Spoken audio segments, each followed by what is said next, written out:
Euh, Bonjour, bonsoir, selon l'heure à laquelle vous vous êtes en train de suivre ce live en ce moment. Bienvenue sur la page Le Conseiller Bébé Alex pour cette nouvelle édition. Donc, vous pouvez voir ici. Vous pouvez voir ici là le titre en bas qui porte sur le métier d'orientation. Excusez un peu s'il vous plaît, je voudrais mettre à jour. Ok. Vous pouvez voir ici là le titre intitulé le métier de conseiller d'orientation. Quels sont les défis qui attendent les prochaines générations? Et le débat s'ouvre. C'est une première partie concernant ceux qui vont se lancer dans les années à venir dans ce métier, qui est non seulement un métier très intéressant de par le profil des personnes qui se lancent pour exercer cette profession-là. Il faut déjà savoir que s'il est appliqué ce que nous avions suivi dernièrement ici, je parle comme ça du Cameroun, où la formation des conseillers d'orientation dans les écoles normales supérieures dans l'enseignement technique ou alors à l'école normale supérieure tout court, les conseillers d'orientation avaient pour habitude d'être directement intégrés dans la fonction publique. Et lors de la précédente grève des enseignants qui a donné lieu à plusieurs mesures prises par le gouvernement, dont parmi lesquelles il avait été pondu un communiqué conjoint du ministre des Enseignements supérieurs ainsi que celui du ministère le ministère de la fonction publique, dans le MINFOPRA. Ils avaient pondu conjointement un communiqué qui est soumis à l'appréciation du Premier ministre. Ce communiqué stipulait que les conseillers, la dernière promotion qui intégrera directement cette promotion, c'est dans le concours qui a été lancé en 2022, sera si le Premier ministre entérine leur proposition. Ça veut dire que dès le lancement du concours l'année prochaine 2023, ceux qui entreront dans les écoles normales, tous, que ce soit les professeurs ou les conseillers d'orientation, ils sortiront, ils devront soit attendre qu'on les recrute, soit attendre qu'on lance un recrutement dans les différents ministères, soit alors se constituer en cabinet pour lancer leur propre structure. Déjà, il faut déjà dire ici aux collègues, aux aînés, en fait les aînés, ils le savent parce que c'est eux qui nous l'ont aussi dit. Nous-mêmes aussi, on a appris de par notre expérience que d'abord le métier de conseiller d'orientation, on peut dire que le Cameroun était aussi l'un des rares pays où on formait les conseillers et ils étaient recrutés directement dans la fonction publique.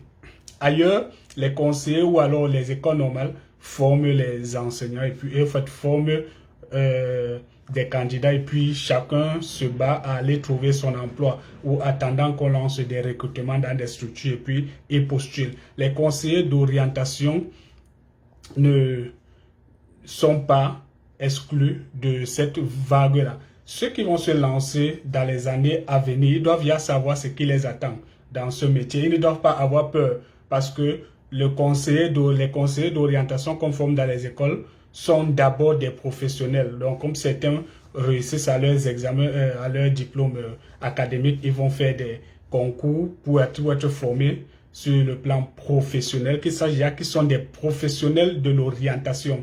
Et le conseiller d'orientation, c'est un expert des cursus de formation et du marché de l'emploi.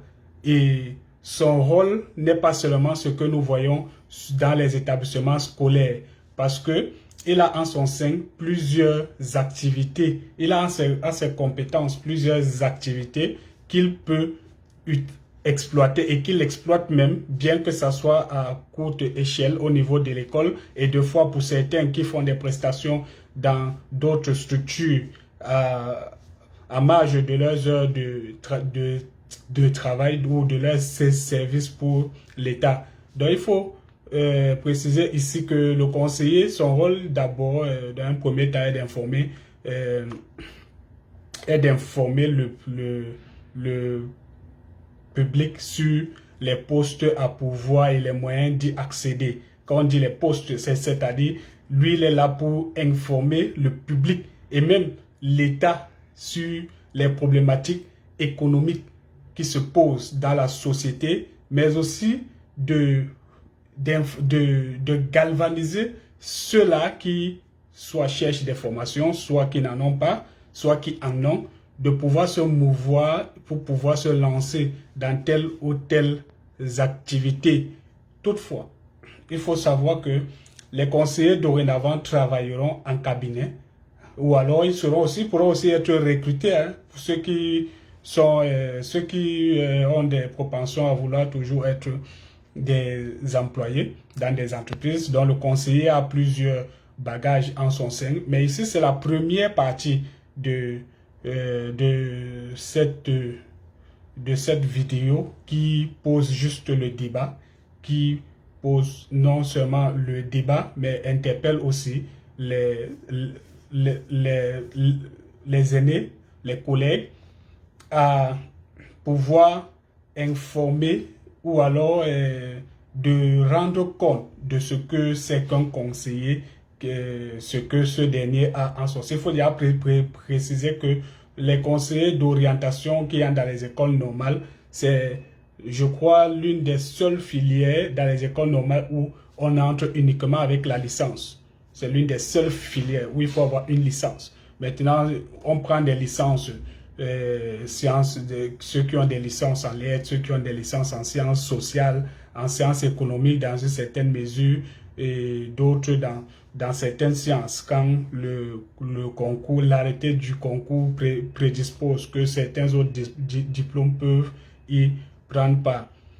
Maintenant, nous allons d'abord énumérer ici les différentes missions que nous avons pu regrouper, parce qu'il y en a plusieurs, mais les différentes missions qui peuvent déjà donner la file d'Ariane à ceux-là qui vont douter, qui vont hésiter peut-être dans les années à venir de venir se lancer ou bien de venir faire ce concours, parce que les gens sont toujours poussés à aller faire des concours génériques, des concours ou alors des formations génériques. Il va aller faire les sciences économiques, il va aller faire ceci, pensant que s'il vient faire conseiller d'orientation, il n'aura pas de contenu dans sa formation, ou bien il n'aura pas assez de choses à vendre pour être peut-être recruté quelque part, ou bien il n'aura pas des compétences à faire valoir. Donc avant, non, le conseiller a des compétences à faire valoir. Déjà en cabinet, quand on dit en cabinet, je vais revenir sur une petite anecdote tout à l'heure. Vous allez remarquer aussi que à l'avenir, la majorité des structures de l'État vont travailler avec les conseillers. C'est-à-dire quoi? Quand on va lancer des concours, certains concours, vous aurez besoin d'un papier qui confirme que vous avez été peut-être pris en charge ou entretenu par un conseiller. Donc il faudra s'essayer. Si vous avez remarqué précédemment, le ministère de la formation professionnelle a exigé ça en lançant des bourses de formation aux personnes dont les profils correspondaient aux bourses. On a exigé certains documents, certaines conditions ou qui requièrent la compétence du conseiller. Vous voyez que à l'avenir, vous aurez besoin de ça. Même au ministère de l'Emploi, le ministère du Travail, etc., vous aurez besoin de leur signature quelque part et un papier, un document qui prouve que vous avez été entretenu par ce dernier. Donc, commencez à avoir l'habitude d'aller consulter des conseillers. Envoyez vos enfants se faire consulter pour ceux qui sont dans les établissements scolaires ou universitaires. Prenez déjà cette habitude, prenez l'habitude de consulter, d'aller régulièrement dans les structures d'emploi qui met à la disposition des entreprises. Au Cameroun, par exemple, c'est le Fonds national de l'emploi. Il faut souvent les fréquenter, aller même déposer votre profil là-bas afin que vous soyez dans le fichier, la base de données de ceux qui demandent l'emploi.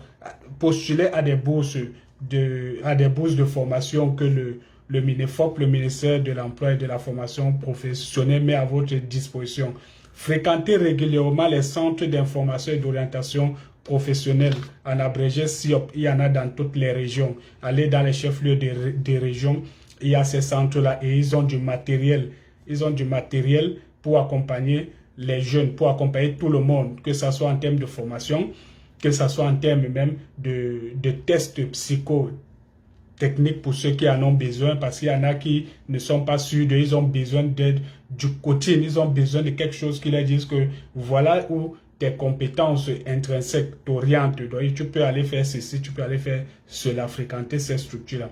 Je reviens sur les missions du conseiller que nous avons pu regrouper ici et je précise bien qu'il y en a plusieurs. Donc, de par l'expérience des uns et des autres sur le terrain, ils développent d'autres missions, ils développent d'autres compétences et tout. Mais nous avons regroupé quelques-unes ici, là, qui sont entre autres. Nous avons comme mission l'écoute. L'écoute ici, nous allons inviter dans les prochaines éditions des professionnels de chaque domaine, et en fait, même des conseillers qui interviendront régulièrement sur ces aspects-là et tout. Donc, nous avons l'écoute. L'écoute, vous savez, chez nous, les gens n'ont pas la culture de l'écoute. Et on n'a pas ça. Quand je dis l'écoute, c'est à deux phases. Celui qui écoute et celui qui s'exprime.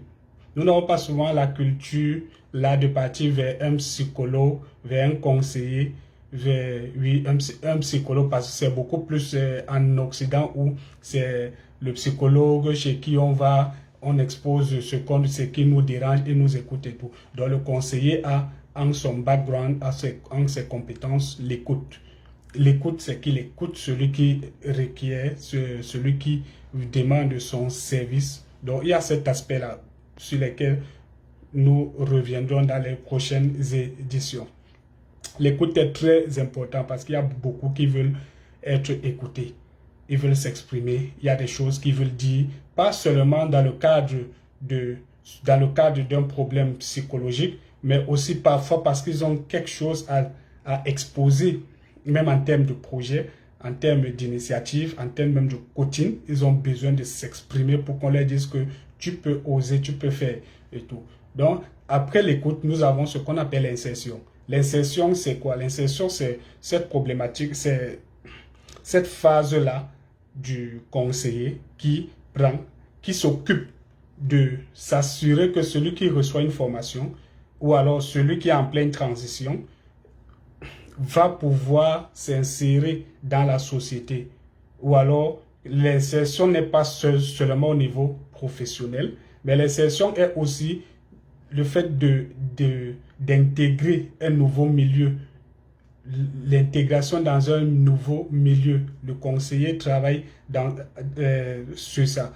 Dans les établissements, les collègues enseignants comme les élèves peuvent témoigner de ça parce qu'il y a des structures, il y a des thématiques et il y a aussi des prises en charge que les conseillers se mobilisent à faire pour que les nouveaux élèves puissent être rassurés de la transition, parce que deux fois d'autres vont en classe supérieure, deux fois d'autres viennent d'autres établissements, parfois aussi il y a d'autres qui reprennent. Donc il faut pouvoir insérer ces derniers dans une logique où c'est la vie et il a des mots, il a des outils pour pouvoir prendre en charge ce dernier et le mettre dans une posture où il se sent à l'aise. Donc l'insertion est à la fois que ça soit au niveau professionnel, même dans une entreprise, on a besoin de s'insérer, que ça soit d'un poste à un autre, que ça soit même d'entrer dans une nouvelle entreprise. Donc pour dire que le mot insertion est très vaste. Donc les conseillers ont aussi ces atouts-là. dans leur background. Nous avons encore, à côté de l'insertion, nous avons la réinsertion. Quand on parle de réinsertion, c'est-à-dire réinsertion, après l'insertion, il y a la réinsertion, c'est-à-dire que vous quittez. Bon, la réinsertion peut être d'être quitté d'un endroit, on vous a mis à un autre, et ensuite on vous a encore remis à un autre endroit, et on veut vous remettre à cet endroit-là. On veut vous remettre encore à cet endroit-là. Donc, il y a encore tout un processus mis en place pour pouvoir vous accompagner. Donc, la réinsertion est un peu, je peux dire, la continuité ou la suite de l'insertion dans une certaine mesure. Quand on parle de réinsertion, la réinsertion sociale, vous pouvez déjà imaginer à quoi ça renvoie. Des personnes qui étaient épris peut-être à des problèmes personnels, à des problèmes même liés à leur comment dire, privation de liberté, et des personnes même qui étaient aussi dans un internat, parce que l'internat aussi est un milieu qui est entre guillemets un peu comme si c'est la prison, hein, et tout. Donc ils travaillent dans tout ça, ils travaillent tout ça pour pouvoir accompagner ces derniers. Donc insertion et réinsertion sont un peu liés, mais il y a une différence près à certains endroits. Donc après ces trois-là, nous avons aussi l'aide. L'aide, c'est comme ça se dit, l'aide. L'aide à ceci, l'aide à cela. Dans le mot aide, nous allons revenir dessus un peu plus devant. On ne peut pas tout dévoiler aujourd'hui parce qu'il faudra que beaucoup d'autres professionnels interviennent par rapport à ça et tout. Donc, l'aide, c'est aider, prendre en charge quelqu'un par rapport à une problématique, par rapport à un problème qui s'est posé et tout.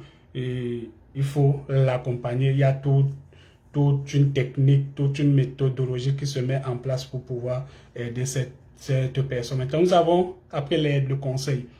Le conseil, vraiment, c'est le conseil. Et ça requiert un certain nombre d'outils aussi techniques que psychologiques, le conseil. Parce que le conseil est cette phase-là qui est déterminante. Parfois, le conseil, il y a ce qu'on appelle, après avoir pris quelqu'un en charge, il y a ce qu'on appelle souvent les recommandations ou les pistes de solutions. Et c'est à ce niveau-là que le conseil intervient. Donc, le conseil, c'est toute une étape. Donc, ce n'est pas seulement que tu viens vers un conseiller et puis il te dit, OK, je te conseille. Non, il respecte toute une étape ou tout un processus pour pouvoir arriver à la phase du conseil. Si vraiment votre cas nécessite le conseil.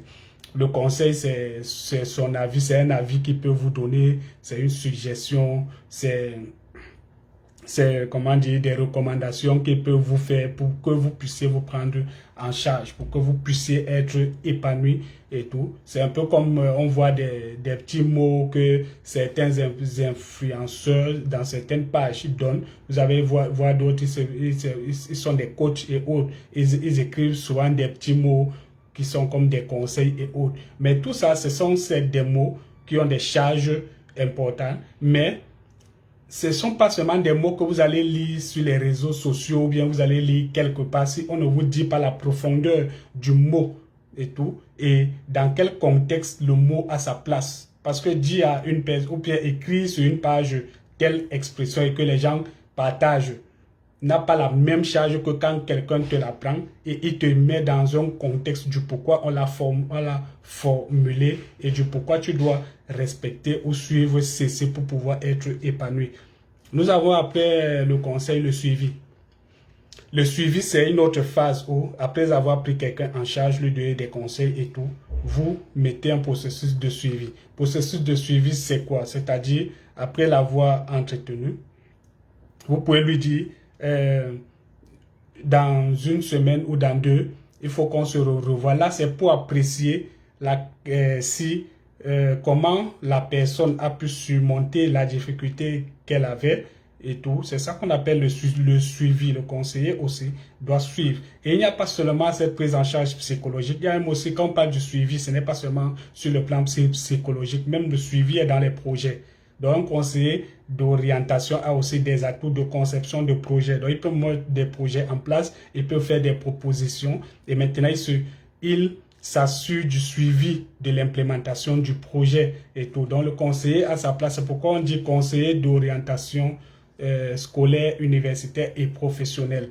Donc, dans scolaire, c'est ce qu'il a à faire dans l'école. Universitaire, c'est ce qu'il a fait à l'université. Et à l'université, vous pouvez vous rendre compte qu'à l'université, le conseiller n'intervient pas dans les amphis comme les autres. Le conseiller a une autre mission, bien qu'il soit un peu effacé dans la nomenclature ou bien la hiérarchisation de l'université. Mais le conseiller a sa place dans chaque établissement et il faut seulement aller vers ce service pour savoir ce que le conseiller fait. Parce qu'il n'a pas toujours l'opportunité ou bien les moyens de pouvoir se mouvoir comme dans le lycée et tout. Il faut savoir qu'il a sa place. Et c'est aussi au conseiller de pouvoir mettre en place un système de dynamisme de son service ou de sa personnalité, de par ses atouts et tout pour pouvoir se faire connaître. Parce que le conseiller a des missions aussi dans l'université, il a des missions dans les entreprises. Quand on dit professionnel, ce sont les entreprises, ce sont les ministères, c'est toute structure qui requiert son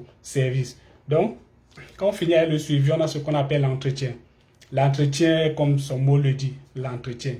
L'entretien, c'est quand déjà quelqu'un vient vers lui et puis il a un entretien avec cette personne pour pouvoir déceler ce que cette personne a. L'entretien n'est pas seulement cet entretien de prise en charge afin de résoudre un problème psychologique ou un problème personnel à ce dernier. L'entretien intervient dans tous les domaines, donc même dans les services où on a besoin d'un professionnel en termes de ressources humaines, en termes de recrutement, le conseiller a des atouts pour pouvoir animer un entretien. C'est un peu ça. Et l'entretien, même, il accompagne aussi même son patron, il accompagne plusieurs structures et tout. Donc, c'est un peu ça. L'entretien, il est un peu vaste, comme j'étais en train de dire, ça c'est le premier acte. Nous avons la sensibilisation. La sensibilisation, comme le mot l'indique, c'est sensibiliser les uns et les autres, les mettre en garde sur un certain nombre de choses. Comme là, maintenant, je suis en train de sensibiliser à la fois les collègues, mais surtout la future génération qui est amoureuse de ce métier et qui va certainement vouloir l'embrasser, de savoir que voilà ce qui les attend et tout, voilà les compétences qu'ils auront. Parce que beaucoup ont des formations, ils ne savent pas comment mettre sur CV, même sur papier, que je suis compétent en ceci, alors que si on le met en situation de travail, il peut travailler. Donc, il faut la sensibilisation, c'est ça. Et, comme je disais, ça intervient partout. Nous avons maintenant, après la sensibilisation, nous avons l'information. L'information, c'est comme le mot l'indique, on informe le public, on informe les personnes qui ont besoin d'être informées. Et il y a toute une stratégie derrière d'information. Donc l'information n'est pas seulement de partie, monter des flyers et autres. Il y a aussi même la conception même de l'outil d'information, la maquette, tout ça, et aussi le contenu de l'information. Donc l'information n'est pas seulement de dire il faudrait que nous fassions ceci, c'est tout un arsenal, c'est tout une structure, c'est toute une organisation qui se met en place et c'est le conseiller aussi. Je n'ai pas dit que le conseiller est exclusivement celui-là qui a toutes les compétences dans les entreprises, mais il a aussi ces compétences-là. Donc, il peut intervenir aussi dans ces domaines, donc il a son mot à dire dans tout ce que nous citons. Vous allez voir tous les métiers auxquels nous allons faire la présentation ici-là, pourront aussi dire un certain nombre de choses sur leur contenu et vous verrez qu'il y a des similitudes entre toutes ces formations-là. Donc, l'information, c'est ça. Après l'information, nous avons le placement. Le placement, c'est comme le mot l'indique, il y a des gens qui ont des agences de placement. C'est-à-dire, et quand on dit agence de placement, vous voyez bien que dans une agence de placement, on a toutes les autres missions du conseiller qu'on a citées, en plus d'autres on va s'abstenir de citer ici parce qu'elles sont nombreuses. Une agence de placement, ou bien le placement, est toute cette bagatelle de mesures ou de stratégies qu'il développe pour pouvoir placer les gens, que ce soit dans le monde de l'emploi, que ce soit dans les entreprises, que ce soit en termes de personnel, que ce soit en termes de gestion de ressources humaines, que ce soit en termes de ceci, de cela. Après le placement, nous avons l'accompagnement. Dans l'accompagnement, c'est vaste. L'accompagnement est très vaste. Et peu importe la position où on a besoin d'un conseiller d'orientation dans les mesures d'accompagnement, il a la formation requise pour pouvoir mettre sur pied tout ce qu'il faut formuler et comment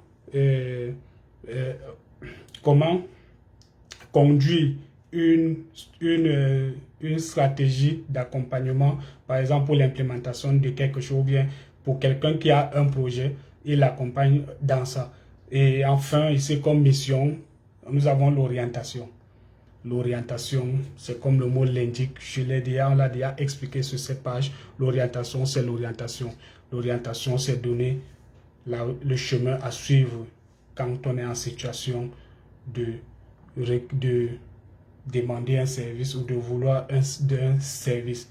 Donc ici, c'était juste pour poser le débat que les aînés, les collègues et même les parents ainsi que les futurs professionnels de ce métier puissent déjà se questionner, puissent déjà en parler pour que on soit des avant-gardistes. Donc, on anticipe déjà sur un certain nombre de choses. Et je vais chuter en disant que le conseiller d'orientation est celui-là, normalement, sur lequel on s'appuie le plus souvent pour pouvoir faire des propositions quant aux stratégies économiques dans un pays, parce que c'est lui, de par sa formation, de par les missions qu'on lui assigne, qui est assez, et à qui on demande beaucoup de choses en termes de formation, en termes d'information, en termes d'analyse, en termes de recherche. Donc un conseiller, c'est tout ça. Et quand on s'y engage, vraiment on est bien outillé et on est productif et on est sur le marché de l'emploi. On se fait discuter par plusieurs personnes. Donc avec les échanges et tout, j'ai pas pu lire les messages. S'il y a des personnes que je suis désolé, mais nous allons quand même vous répondre. Le débat continue ici là, parce que c'est l'acte 1. Donc, s'il y a des personnes qui proposent qu'on organise un acte 2, parlant d'abord du métier de conseiller d'orientation et aussi des autres professions. Donc, j'invite ici d'autres professionnels qui seraient intéressés à venir nous parler de leurs expériences ici. De ne pas manquer de nous contacter, de nous faire signe. Et puis, on organise cette plateforme-là et puis on informe, on partage les expériences, on informe et on aide la communauté qui nous suit. Sur ce, je vous remercie. Partagez cette page, abonnez-vous, demandez à vos proches de s'abonner et ensuite de s'abonner même à toutes les pages qui parlent surtout des choses importantes, pas seulement du divertissement, c'est bien le divertissement, mais des personnes qui ont des problèmes entre guillemets de développement doivent être des personnes que dans les réseaux sociaux, s'ils sont dans 10 groupes, au moins 6 groupes, 7 groupes, doivent être des groupes qui sont des groupes professionnels ou des groupes intéressants pour leur développement d'abord personnel, mais aussi développement même sur le plan de l'environnement et matériel et tout. Et le reste, dans une certaine mesure, c'est le divertissement et aussi des pages d'information et tout. Donc, merci, vous étiez sur la page de conseiller bébé Alex et nous vous disons à la prochaine.